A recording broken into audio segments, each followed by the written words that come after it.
She should not have told you that. I will have a word with her. You don't have to blame her for her honesty. I'm not that kind of man, my dear Jonathan. Actually, Nurse Brannigan's opinion is the only one I may listen to.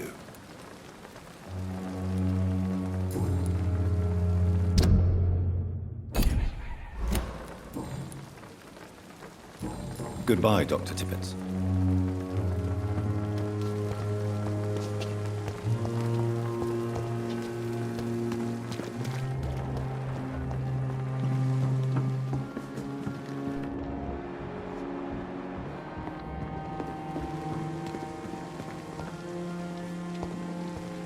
Dr. Swansea is right.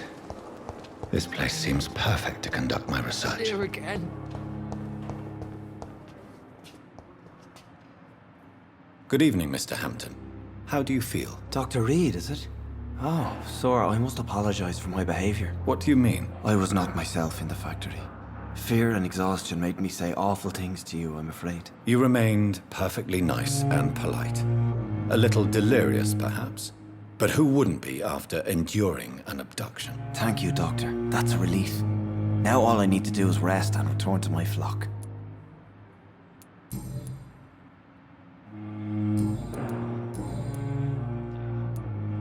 What do you do for a living, Mr. Hampton? I can't help but notice the cross around your neck. I manage a night asylum for the poor and homeless of the docks, and I try to guide the lost and hesitant on the right path to our Lord.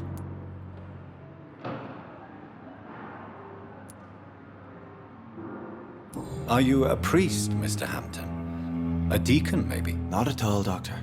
I'm just a man of faith willing to preach the good word. Why didn't you use your cross against William Bishop? To repel him somehow? That's a very strange question, Doctor. A cross is no magical token, if that's what you were trying to say. Not mine, anyway. How do you feel, Mr. Hampton? Medically speaking, I mean. I feel exhausted. Beyond exhaustion, actually. William drank so much of my blood in his madness. I feel empty. You're in good hands here. Dr. Swansea is well versed in blood transfusion, and I'm sure he'll take the best care of you. Thank you, sir. I believe all I need is rest, and then I can go back to the people who need me. Have you made friends since you arrived? Not really, but I recognize Miss Harriet Jones. I knew her when she lived by the docks. That poor woman had such a miserable life. You never came to see her here at Pembroke? Receiving visits when sick can be an important part of the healing process, you know. We're not just bodies. You're preaching to the converted now, Doctor. To be truly honest, I thought she was dead. She left the docks many months ago.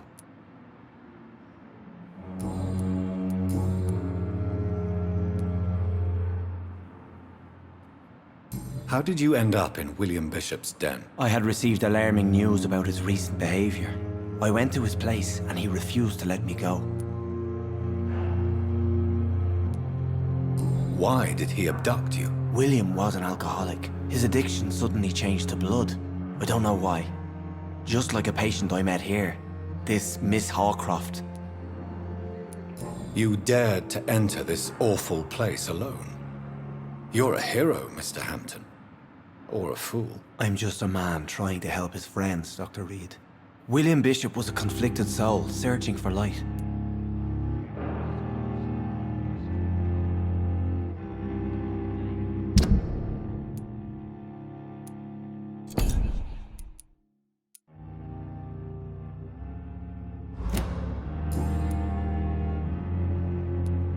Do you know Tom Watts, the bartender from the Turtle? I met him before I found you in the canning factory. Tom? Yes, of course. Always the helping hand, good old Tom. Without men like him, corruption and despair would have wiped out the East End long ago. People are still in despair. How could it be otherwise?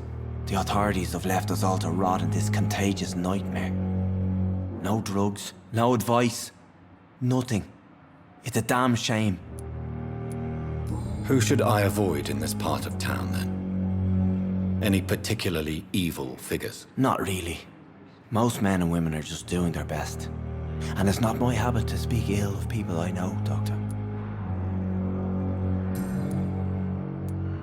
What is the general situation in the East End docks? The situation has always been tough, with a lot of tensions between the gangs and the Dockers Trade Union.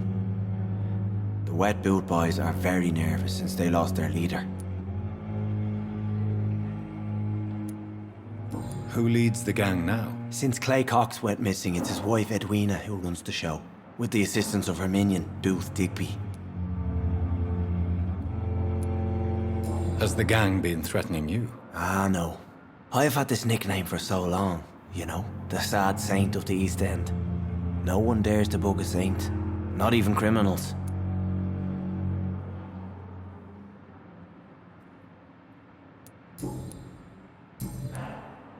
Goodbye, Mr. Hampton. We'll talk again later. The pain. It's here again.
Good evening, sir.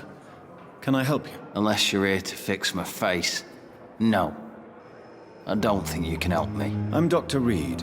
I've recently taken the position of head surgeon here. War injuries, am I right? You guessed right, Doctor. German shell took my pretty little mug right off. But they still call me Thomas Elwood.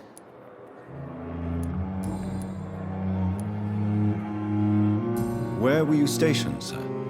Did you serve for long? I really don't want to talk about all this shit. No offense. I was pushing too much. I served in France myself. I just wanted to know what happened to you. You were an officer, weren't you? Then I doubt we fought the same war, sir. No offense.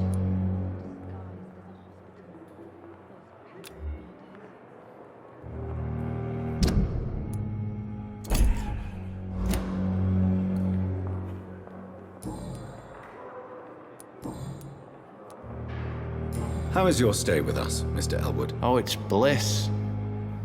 I just escaped death in the trenches to be surrounded again by the moans of the dying. Can I ask you precisely why you're a patient here? It's the pain, sir.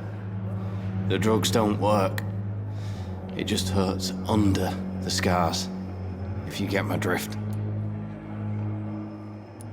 Can I do anything for your pain? Nurses gave me a bunch of pills. No effect. Told you. It's like the flames are under my skin, burning away. Who is treating you? Is someone in particular looking after your case? Nobody since the old and tired doctor spoke to me. Started to think I was forgotten about. Wouldn't blame you. You don't seem worried by that. My face hurts so much more when I smile or cry. I've learned it's easier not to speak, but be assured I'm smiling inside.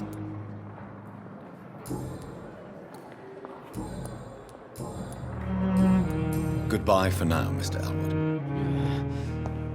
Damn. The pain. It's there again. I've wasted too much energy for so little result.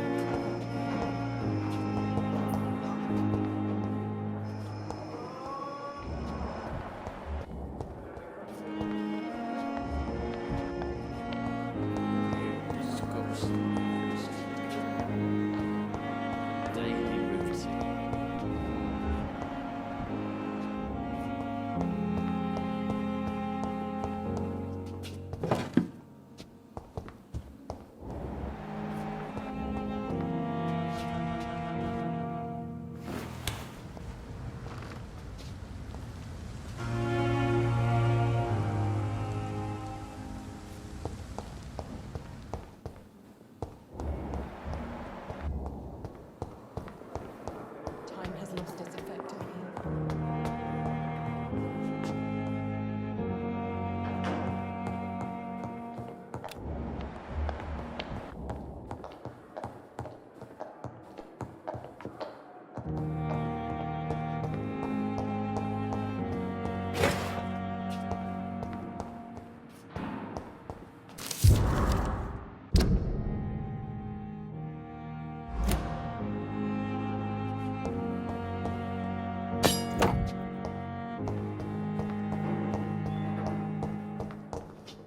It's locked.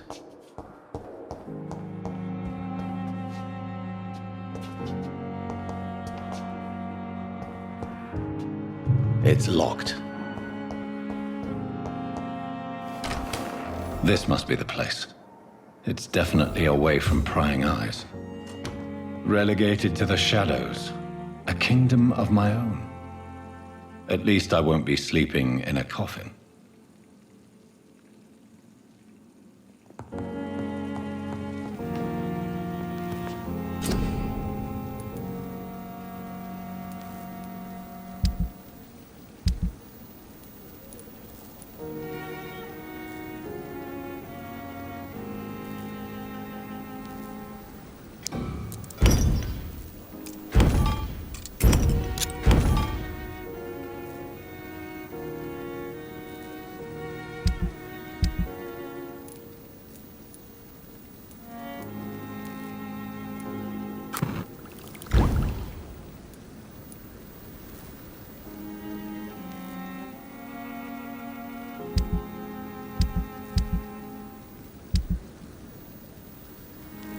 William Bishop's blood is much more unstable than human blood and shows extensive mutation.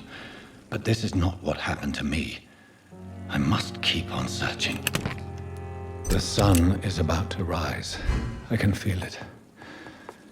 I'll continue tomorrow night.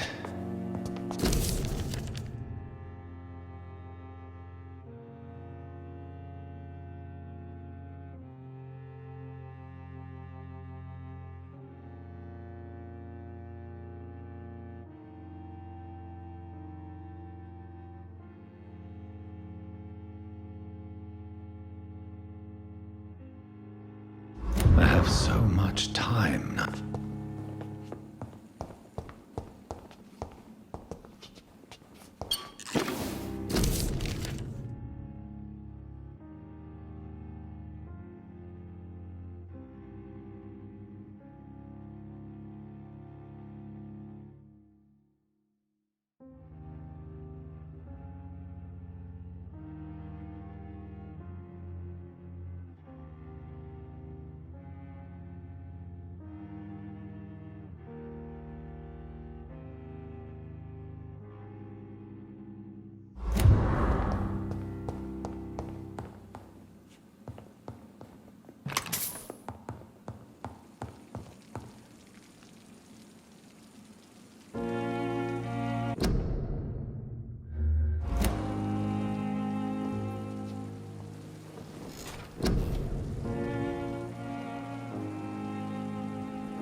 If I'm to stay here until my research is complete, I'd better learn to hide my true nature from the mortal.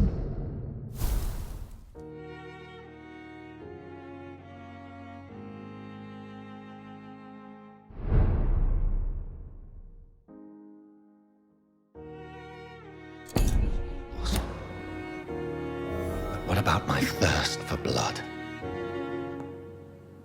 I not want to make weight, Doctor.